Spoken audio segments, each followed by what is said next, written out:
The case is now being recorded. Hear ye, hear ye, hear ye. All persons having anything to do before the Honorable, the Justices of the Massachusetts Appeals Court, now sitting at diverse locations within and for the Commonwealth, draw near and give your attention, and you shall be heard. God save the Commonwealth of Massachusetts. Court is open. Thank you. Good morning, everyone. Welcome to the Appeals Court.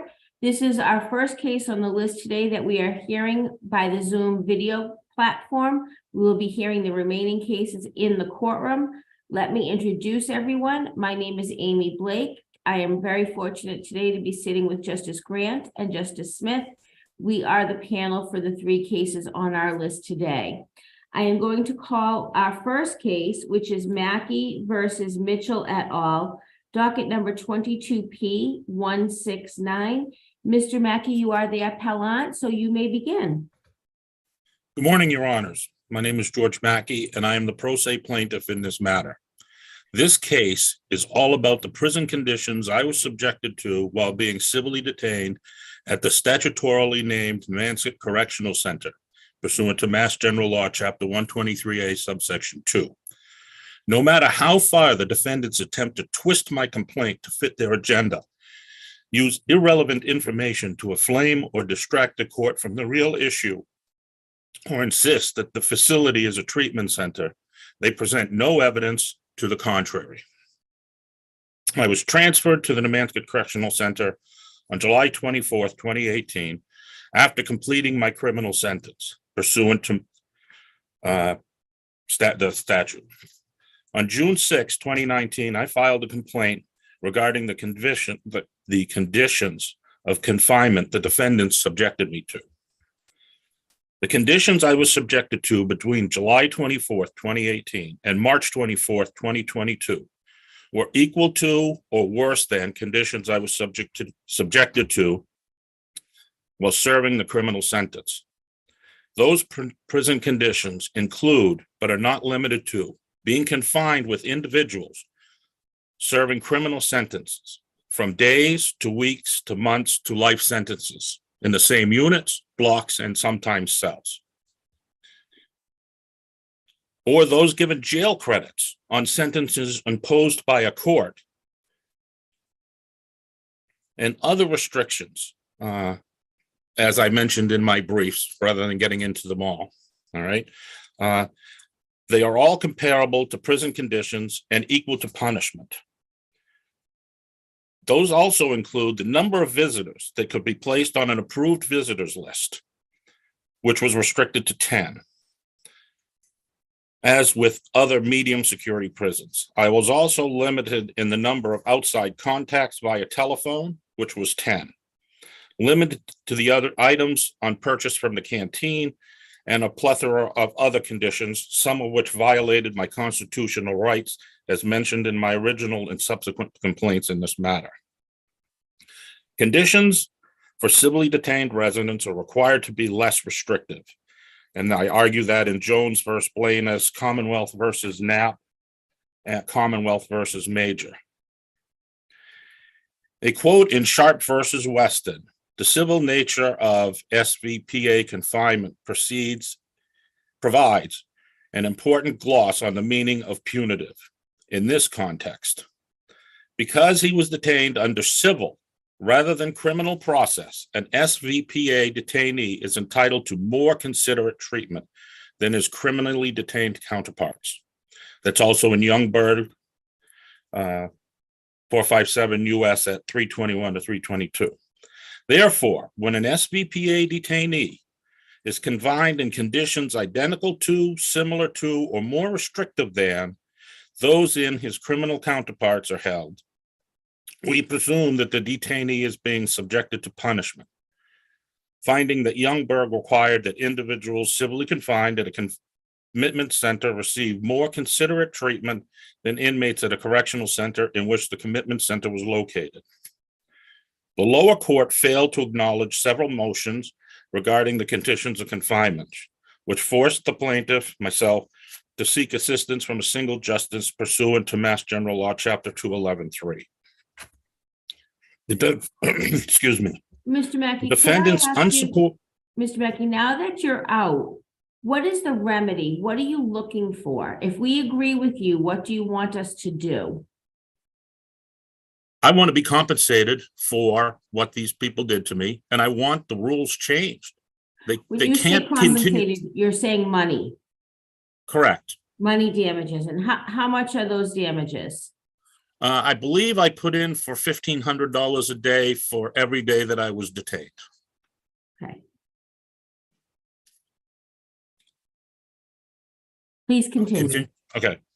The defendant's unsupported position that no punitive conditions are applied in the detention of the plaintiff is an opinion and a fabrication claimed by the defendants to mitigate any claims of punishment, and it should not be allowed as a defense in this court. In Reed v. Faulkner, states that prison officials may not pile conjecture upon conjecture to justify their policies.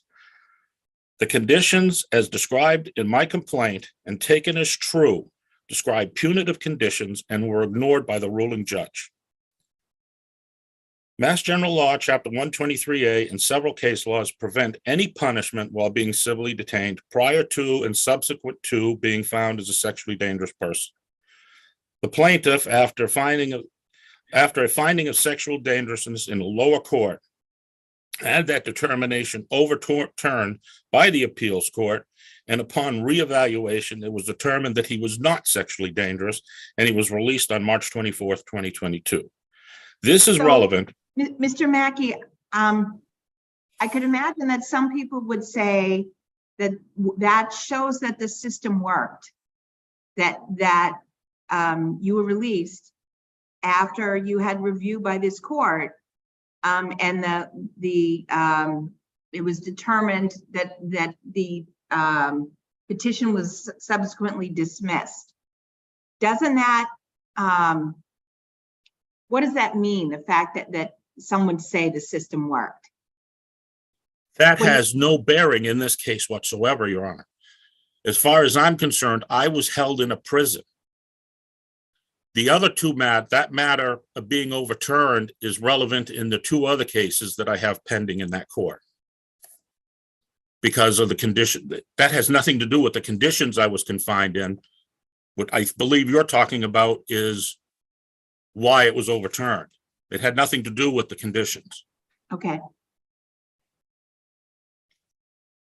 All set? Yep. Okay.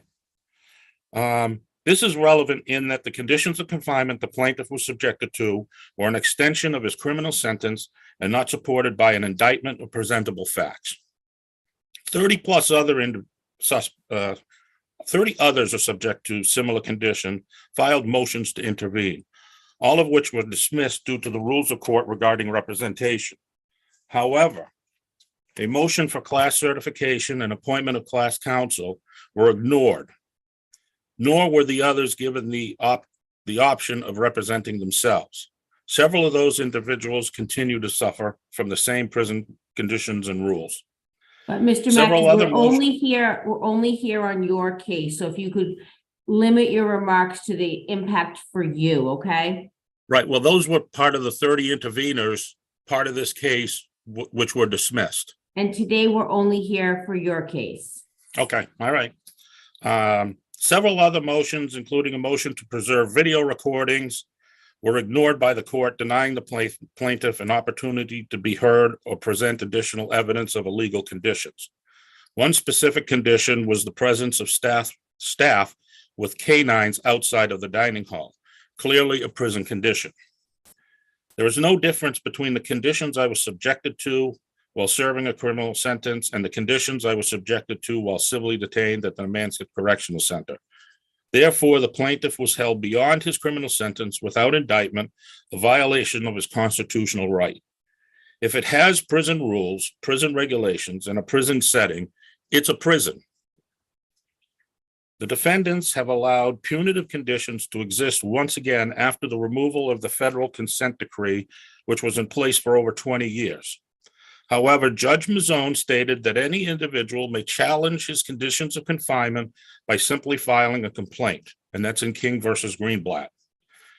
Whereas the plaintiff has clearly outlined violations of his constitutional rights and conditions in violation of statutorily defined and common law conditions throughout his complaint by all the defendants, the judge's decision to dismiss the plaintiff's civil complaint in favor of the defendants was an abuse of discretion and should be overturned.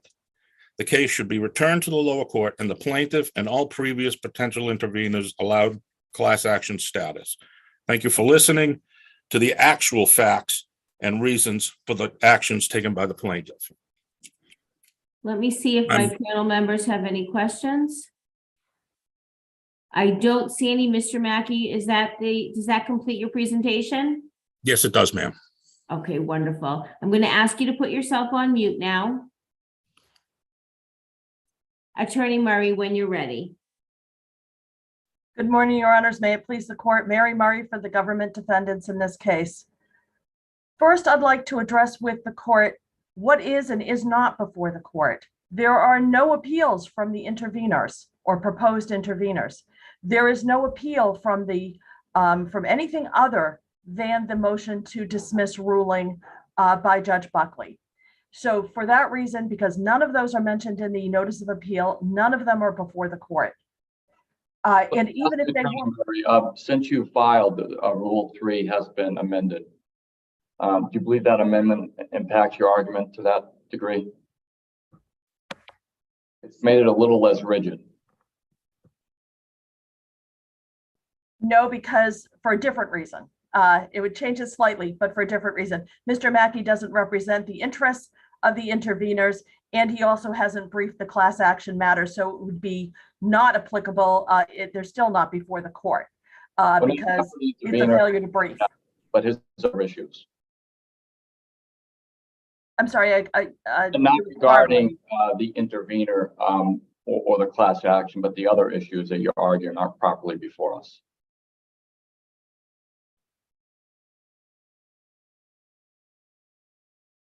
I don't think it changes my argument.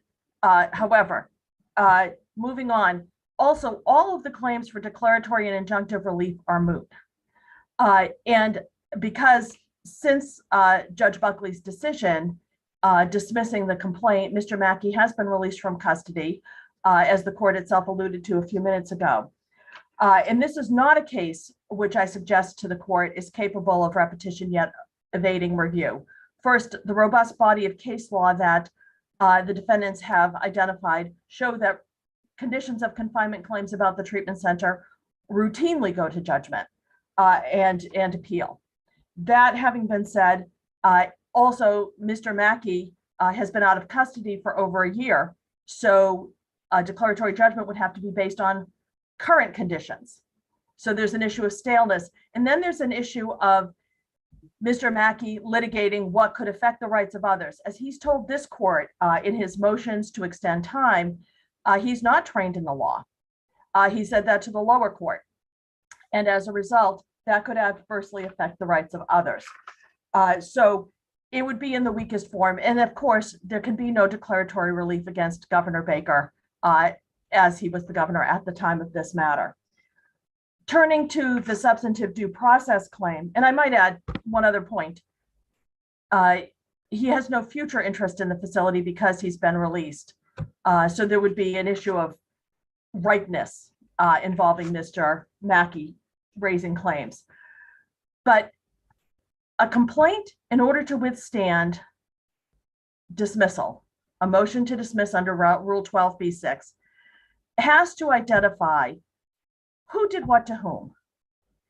In the combined amended complaint, which I think was the third or fourth version of the complaint that the Superior Court allowed Mr. Mackey to file, when he had made several motions, there was a hearing, and the judge who heard that particular motion invited him to put and directed him to put one combined complaint, put all of your claims together, and that's what's before the court here. He identifies the defendants, says in some capacity you're in charge of things, and then doesn't connect the particular allegations to the particular defendants. And the case law is very clear. You can't merely lump all of the defendants together. The allegations about there are rules that apply in prisons that apply at the treatment center are not the question. The question is whether the conditions are reasonably related to the nature and to the purpose of the confinement. And the federal courts and some of the courts in the Commonwealth have repeatedly upheld the application of visiting regulations, telephone regulations, use of shackles, all of these conditions to this population. We are talking about, as this court itself referred to, a particularly menacing subset of sex offenders. The interest in security is quite evident in the statute, which is they're committed under Section 2. The Commissioner of Correction must run a facility or at a branch of the treatment center, within a DOC facility for the care, custody, treatment, and rehabilitation of offenders. And that interest in custody, as the federal courts particularly have said quite recently, in the consent decree and then in subsequent litigation, Healy against Spencer, that a failure of security would impair the rehabilitational environment itself. It would impair the ability to deliver rehabilitation services. So what do you say, excuse me, what do you say in response to Mr. Mackey's argument that it is a violation of his constitutional rights to house together people currently serving criminal sentences for sex offenses with civilly committed SDPs? So it is not a violation of any constitutional right for this reason. The people that were continuing to serve criminal sentences were also held on civil process, the SDP process, either as temporary detainees or as people who had been committed under a prior version of Chapter 123A, which permitted commitment under then Section 5 or Section 6, either at the time of sentencing for sexual offense or while serving a criminal sentence. And then the sentence would run concurrently. And the other part of this is we must look at the current statute for new initial commitments. And I particularly invite the court's attention to Bruno, where very early on, of course, the new commitment provisions were challenged. And in Bruno, the Supreme Judicial Court looked at that and was concerned about the pace at how these things would proceed. And the statute requires notice to the district attorney and attorney general 6 months in advance. And then the district attorney or the attorney general at the DA's request may file the petition. The SJC signaled in Bruno that you want these things to proceed so there's minimal delay. The probable cause hearing has to be within ordinarily 10 business days, once of a temporary order of commitment. Once probable cause is found, then the person shall be transferred to the Massachusetts Treatment Center for evaluation by qualified examiners. The hope and the goal is to get these things completed to the extent possible before the sentence expires. So there's nothing in the statute that prohibits the transfer of somebody who is in the last waning months of his sentence to the treatment center for the SDP process. And to suggest otherwise would require that, would A, interrupt the statutory mandate, and B, contrary to the SJC's clear intent in Bruno. This is not a situation where Mr. Mackey was placed with, and you see in the defendant's record appendix, addendum, it's not a situation where Mr. Mackey was placed in the side of the treatment center, which houses only people who are serving prison sentences, who have the opportunity to participate in the voluntary sex offender treatment program. He was placed in the civilly committed section, and he was there with people who were under civil process. So there's no constitutional violation. And the SJC has clearly indicated, as I said, that it would like to see these matters proceed with some degree of alacrity. So with that, there's no violation of his constitutional right whatsoever. With respect to his remaining claims, he doesn't identify any defendant, and B, he doesn't identify specific harm to him. So unless there are any other questions from the panel, the defendants urge the court to affirm Judge Buckley's ruling and send it back to the appeals court for an order affirming it. excuse me, the Superior Court. Thank you. Let me check. I don't see any other questions, Attorney Murray. Thank you very much for your argument. Mr. Mackey, Attorney Murray, the matter is now under advisement. You will hear from us in the future in writing. Thank you both very much. This hearing is concluded and we will now rejoin the court.